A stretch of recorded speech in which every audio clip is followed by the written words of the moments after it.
Well, hey, everybody. I'm so glad that you're able to come and join us tonight. We have a very special event and a couple of very special guests as well.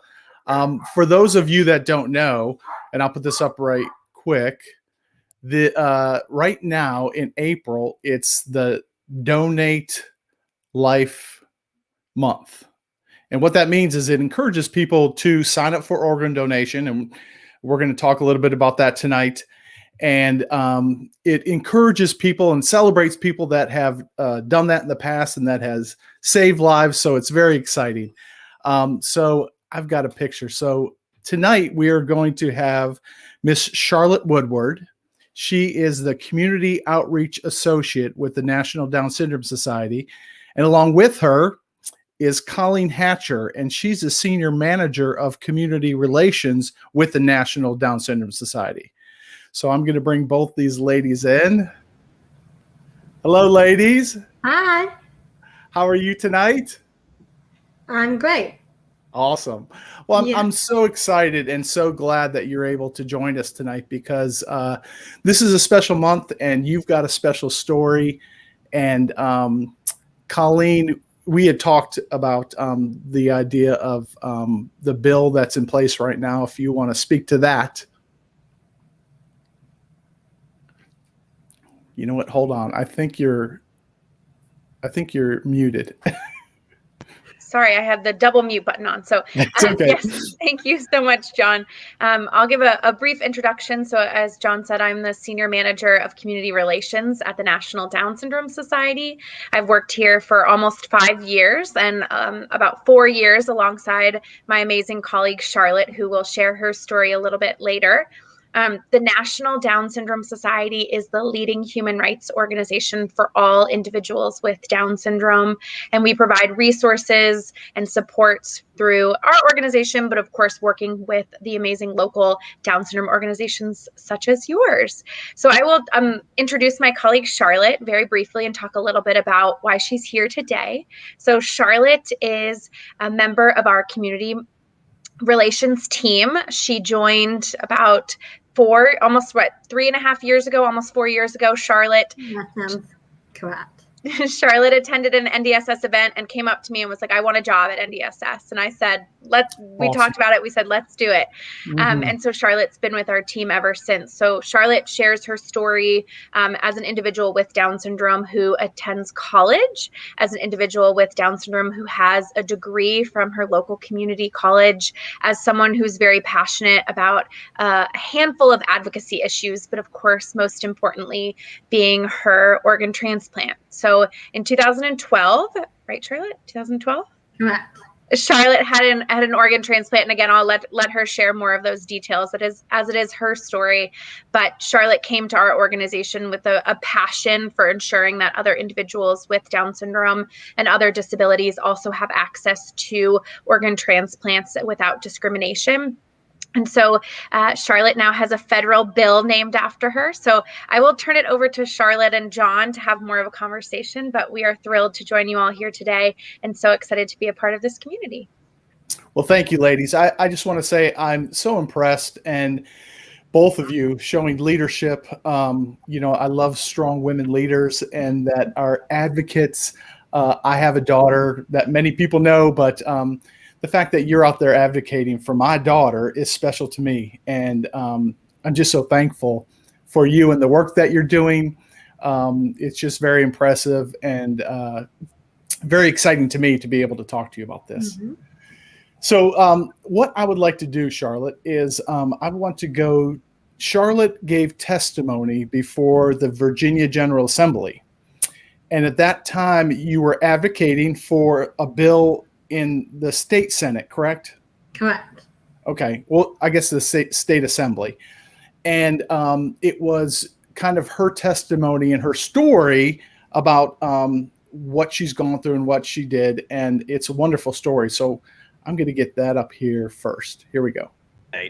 And I do have Charlotte, who's been waiting since 2 o'clock to talk to you guys. And if you would be so kind as to let her speak to you, that would be greatly appreciated. Welcome, Charlotte. Hi, my name is Charlotte Woodward. I was born on December 18th, 1989. When I was born, not only was I diagnosed with Down syndrome, I was also diagnosed with a congenital heart disorder. The atrioventricular canal structure of my heart didn't form correctly, so my doctors performed open heart surgery when I was a baby to fix it. This was at a time when people with disabilities, including those with Down syndrome, weren't always treated equally like the rest of society. For instance, some babies and children were denied surgical heart repairs into the 1990s solely because of their diagnosis of Down syndrome. I had 2 other open heart surgeries when I was a baby. One to try to fix my mitral valve and one to implant an artificial mitral valve. With my artificial mitral valve, I was able to grow and learn, and I excelled in school. I had my 4th open heart surgery when I was 10 years old and needed a larger artificial mitral valve. All went well, and we hoped that would be my final surgery. However, as time went by, I started to exhibit telltale signs that my heart needed more help. I began to collapse after any physical exertion. My doctors determined that there was nothing else they could do surgically. My only option was a new heart. After being on the transplant waiting list for only 11 days, on January 30th, 2012, I ended up having a life-saving heart transplant. I am very grateful for my organ donor, who was a remarkable young woman whose kind and generous act saved my life. After recovering in the hospital for 11 days, I returned home and have been doing very well ever since. I am a college student majoring in sociology, and I have a wonderful job at the National Down Syndrome Society. My official job title is Community Outreach Associate, but I also work with the Inclusive Health and Wellness Program, the DS Works Employment Program, National Buddy Walk Program, and the Charity Racing Program. I'm also involved with NDSS events, the NDSS 2020 Adult Summit, the Inclusive Education Program, and the National Advocacy and Public Policy Program. Not only do I engage with all the many NDSS program departments, I also lobby the U.S. Congress. The bills I love advocating for are the Transformation into Competitive Employment Act, the Marriage Access for People with Special Abilities, or MAPSA Act, the Disability Employment Incentive Act, the Disability Integration Act, the Higher Education Act Reauthorization, and of course the Anti-Organ Transplantation Discrimination Bill. I'm also the editor-in-chief of a magazine called Our Voices, which is for self-advocates by self-advocates. I want to point out that because of all these things, the reason why I'm able to do this stuff is because I was given the opportunity to have a life-saving heart transplant. At the National Down Syndrome Society, which is the leading human rights organization for people with Down syndrome, we believe that organ transplantation is a fundamental human right. California, New Jersey, Maryland, Massachusetts, Oregon, Delaware, Kansas, Pennsylvania, Ohio, Washington, Louisiana, and Indiana already have laws preventing organ transplantation discrimination. Our secret to getting states to implement the Anti-Organ Transplantation Discrimination Act are action alerts, social media posts, etc. Although it is common for people with Down syndrome to have heart disorders, it is rare for them to be offered the opportunity to receive organ transplants because of continuing discrimination based on their disability diagnosis. I am hoping to change that. It is against the Americans with Disabilities Act and the Affordable Care Act for people with disabilities to be discriminated against. By sharing my story, I hope to inspire you and to encourage you to join my campaign to end organ transplantation discrimination. Thank you very much. Thank you. Mr. Chairman, I want to sign up with her. Amen. I think she's the secret weapon. Yeah.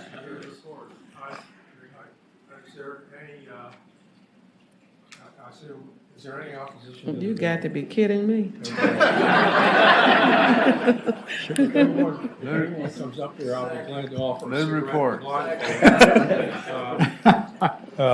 All right, you got a motion before us on Senate Bill 846. Is there a second? Second. All right, it's been moved and seconded that 846 be reported. Is that finance? No. Okay, all those in favor, vote aye. Those opposed, nay. So that was wonderful. Charlotte, you're very brave. I don't know if I would have been able to speak so eloquently as you did and so forcefully. So it was excellent. What a great job. Thank you. And so it passed in Virginia. You're in Virginia. And Colleen, you're in Washington, D.C., for those people that don't know. But it passed in Virginia. And so where is it currently now, the bill? Virginia already has it on the books, and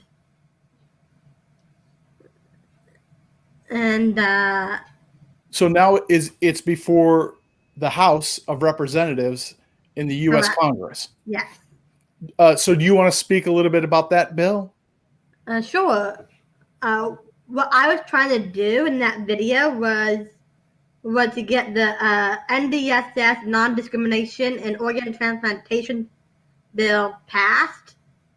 Now, it is before the U.S. Congress, and it is now called the Charlotte Woodward Organ Transplant Discrimination Prevention Act.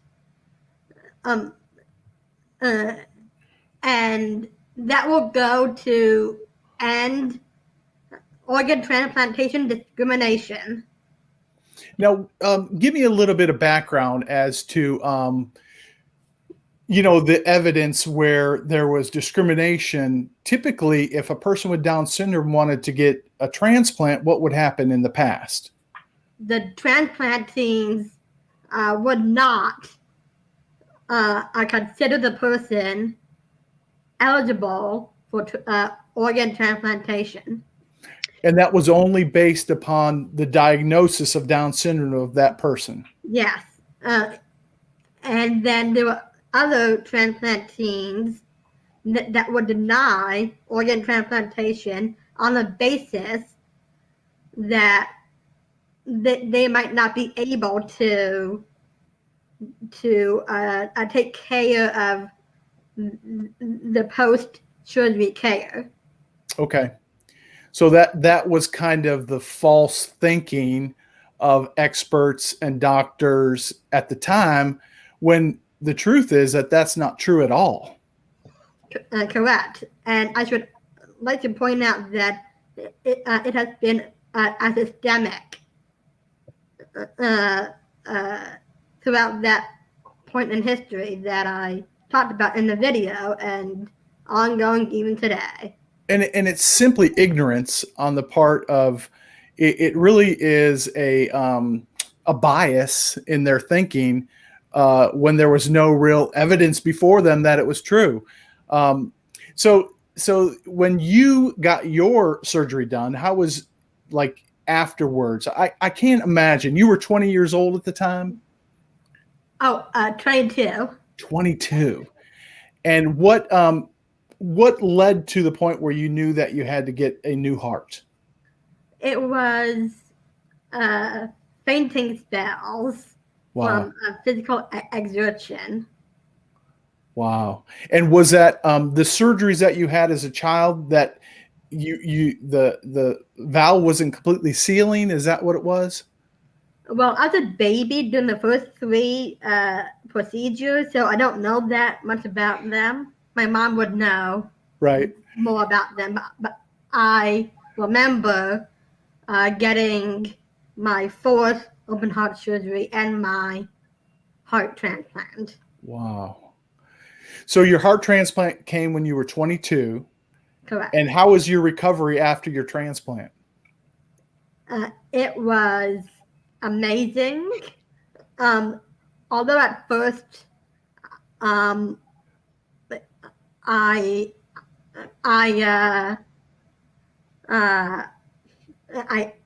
think I felt a little bit paranoid in the beginning because I had to stay at home for 3 months and not going out of the house. They had to make sure that you wouldn't reject that new heart. Correct. Wow. And what did that you became a real advocate there for all those doctors in that hospital that thought maybe this wasn't a good idea, but you proved them wrong, right? Correct. That's awesome. So now you become this advocate. In my quiet time, I do quiet times in the morning, and I was reading where Jesus was healing this blind man, and people thought maybe it was something that the parents did or the person did that caused this to happen. And he says, no. He says everyone is designed for a purpose by God, and the idea that you were put in this situation, and now you can speak to organ transplants. What a great platform and opportunity. And then you're with a great organization like NDSS, which allows you to speak to that. So can you give me a little bit of information about how people can help support this bill? Well, they can become an advocate. They can get NDSS action alerts through our great program called the National Advocacy and Public Policy Center. They can. I think I have a picture of that. Keep going. I'm sorry. They can become DS ambassadors. They can get involved in the Buddy Walk. In our advocacy Buddy Walk and the Buddy Walk on Washington, and they can write speeches, and they can also text NDSS to 52886.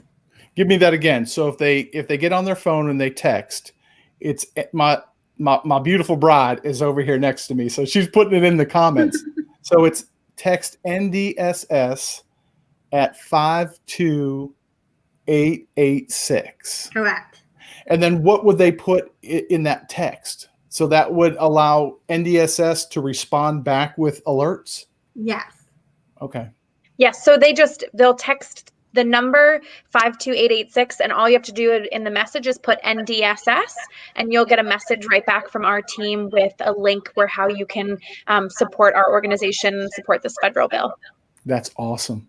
Well, and just to let you know, I got a call about 2 weeks ago from a gentleman named David Nobles who lives here in Georgia, and he has a daughter named Gracie who is just about a year old, and they were influenced by stories they heard about you. And so now in January, they started what is called it's called Gracie's Law. So it was put before our state assembly in January, but it's virtually exactly the same as your bill to stop discrimination. So if you got a loved one that needs an organ, there won't be discrimination. And Charlotte, tell me the girl or the person that you got your heart from, who was that individual? I don't want to reveal too much information, but her name was Sadie. Okay. And that's about it. Wow, that's awesome. But what a gift to, being able to have the opportunity to pass that gift along, and look what it did for you. And yeah. one of the things that we had talked about previously is that you have a heart to get out the word about people signing up to make sure that they're available for having their organs donated if that becomes a possibility. You want to speak to that a little bit? Sure. I am a big advocate for organ donation, and they can go to Donate Life because this month is a National Donate Life Month. So I really urge people who are eligible for organ donation to sign up. Awesome. That's a great message. So I wanted to ask you some information about kind of, so as soon as you got your heart, and then how long did it take before you kind of felt back to normal again? A year and a half. Okay. So you're almost 24 at the time? I believe so, yes. Okay. And then, so now you already have a degree. Is it an associate's degree that you have now? Associates, yes. Okay. And then you're the first person ever with Down syndrome that is going to James Mason, correct? Well, George Mason. George Mason University. Okay. And you're a junior there? No, I am now a senior. Yes. I have 5 more classes left. Wow. So will you walk this summer? Will you graduate this summer? It'll actually be next year. Okay. That's awesome. Which we're all excited about because I know with COVID restrictions, she might not be able to have the entire NDSS team there, but I know when she's able to walk, the entire NDSS team will be there with all of our bells and whistles on. Which Very is excited awesome. to cheer on. And So- I should mention that I will be graduating with a degree in sociology with a focus in social change and inequality. Wow. So what even is that? What is a sociology degree? Sociology is taking a look at systemic structural inequality and really advocating for change. Well, you're at the perfect place for that, aren't you? Mm-hmm. So let me, so I spoke to Colleen a couple of days ago, and I have a daughter who is 17 years old, and she's starting to develop ideas of what she wants to do after school, and you actually set forth in your IEP when you were in high school some of the goals that you wanted to achieve. So did you tell them back in high school that your goal was to get into college? Yes. And I should mention that not all people with Down syndrome get the same opportunity to go to college because of all the structural barriers in place. For instance,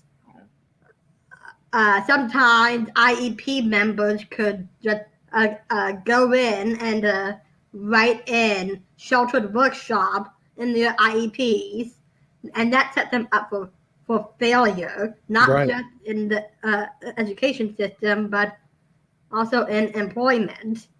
And Wow. and within sheltered employment settings, they are currently paid pennies by the hour, known as sub-minimum wage. And that was all started by the Fair Labor Standards Act of 1938. Wow. Which gives sheltered employment settings 14C certificates. Now give them the power to pay them sub-minimum wage, and that is wrong. And that is one other thing that I am looking to change at NDSS. So that's another bill that you're looking to put before legislature to change. Correct. Wow, that's awesome. Because, it should be equal opportunity. If you're doing the work, you need to get paid to do that. Well, I say it's equal opportunity, but not everyone receives that opportunity. Right. Yeah. And when I think about, our kids, they're not in school yet, but I know that money from a job means freedom. So it gives the opportunity to have independence. And, and I also wish, that my daughter is in a relationship, like my wife and I have. I mean, that's very important as well. Mm-hmm. You're not dating anybody right now, are you? I decline to mention That's fine. things like that. But I That's am fine. willing to give advice. Yeah. So would you give advice to somebody if they contacted you? Yes, I would. Good. Because, that's one of the things that we think about with Lainey, my daughter, is that, what does that look like for her? And, how will that be? So, yeah, maybe we'll have to get in contact with you and get your tips on how that is. So, tell me a little bit about college life. Well, the first thing I can say is that it takes up a lot of your time. So make sure you have time for self-care. Yeah. And if you're a night person, take night classes. If you're a day person, take day classes. Make sure your schedule doesn't get too over full. Right. And sometimes college students eat not so good food, but sometimes they do eat good food. I would say try to find a balance between the two. That's good advice. So what do you do personally in order, I think a lot of times in life, if we have a disciplined life, that is better than a life of chaos. So what do you do to keep structure in your schedule and working with NDSS and taking college classes? Is there any tips that you have that helps you to keep organized and focused? Well, I currently have an email system in place at NDSS, and my coworkers give me projects to work on. But I would say that I'm very flexible in my college classes and at NDSS. I'm not into a big, a structured routine. What and tell me a little bit about your work at NDSS. You've been there 3 years. Is that what you said, Colleen? Correct. 3 years. And you went to an event and you made yourself known. So you introduced yourself, right? I think that's very important. And the event was the NDSS DC golf tournament. Okay. Are you a good golfer? Yes, Yeah. I am big on mini golf. Really? I'm a terrible golfer. I go through about 10 balls every time I play because I hit so many in the water. Mm-hmm. But we got some good golf courses down here. So tell me some of the greatest events that you've been involved with when you've been working with NDSS. One of the events that comes to mind fondly was giving Dr. Francis Collins an NIH award. Wow. What was that involved? What was the award for? Excellence in providing health care to people with Down syndrome throughout the spectrum of their lives. Did you have an opportunity to speak at that event? I did, yes. That's awesome. I bet you knocked it out of the park, didn't you? Oh, yes, I did. Nothing phases you, I can tell. Don't you do some outreach events too with NDSS? Yes, I do. What are I some have of my those? hand in a lot of areas at NDSS. Because I know we do a big buddy walk down here. Mm-hmm.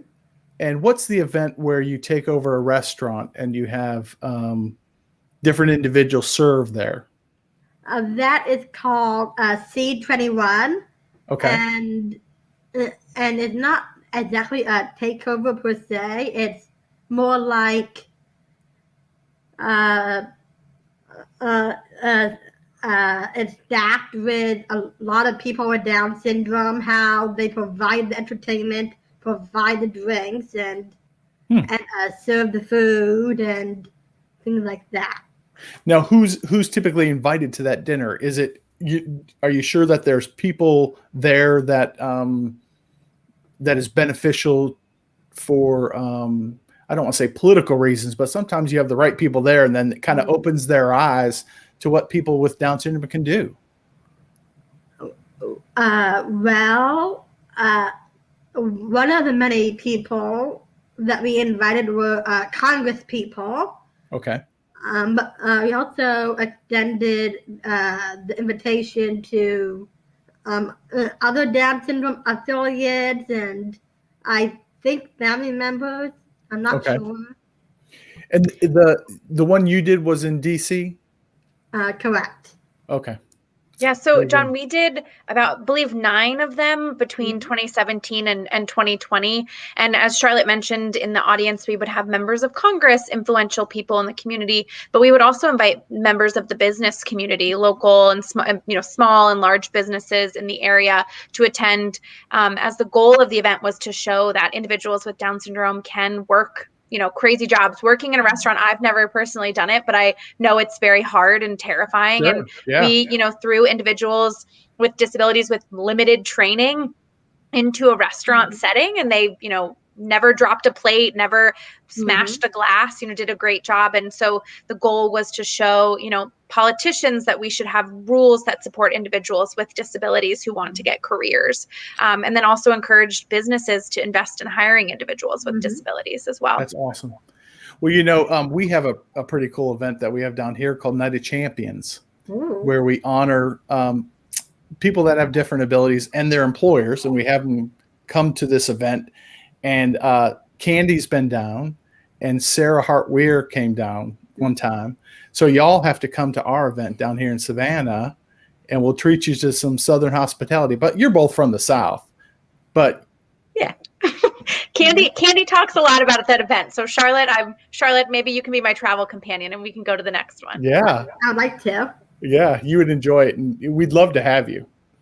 Love to have you as a featured speaker, Charlotte. That would be awesome. So, and we ought to talk a little bit later too about having one of the restaurant events down here, because I think that would be great and influential, and could make a great impact as well here in Savannah. So we'd love to do that as well. Well, thank you, ladies, so much. I got a couple pictures here, Charlotte. Is that the dinner event? Yes, it is. Okay. And then I think I have a picture. This is you while you were speaking at the Virginia Assembly, correct? Actually, I was speaking to the Office of Civil Rights. Oh, wow. In favor of the passage of the transformation into competitive employment. Wow. Very impressive. And that's a graduation picture?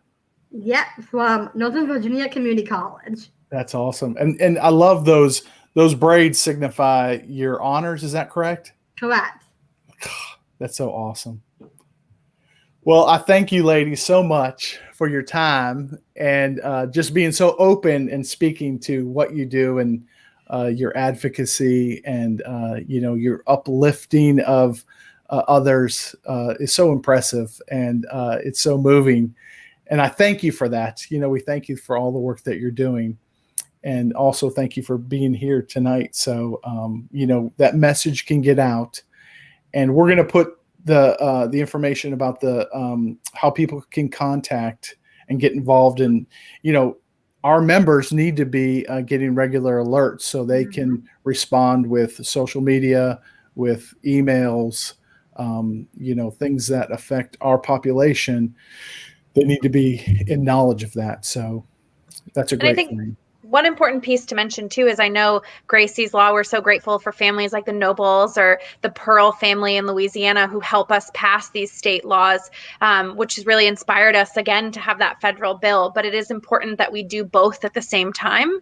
As you know, most people in your community probably know, it takes a long time to get bills passed at the federal level. It is much easier, as you can see, when you have a spokeswoman like Charlotte, to get it passed at the state level. So it's important to keep working. You know, we are still working as an organization to get these state bills passed.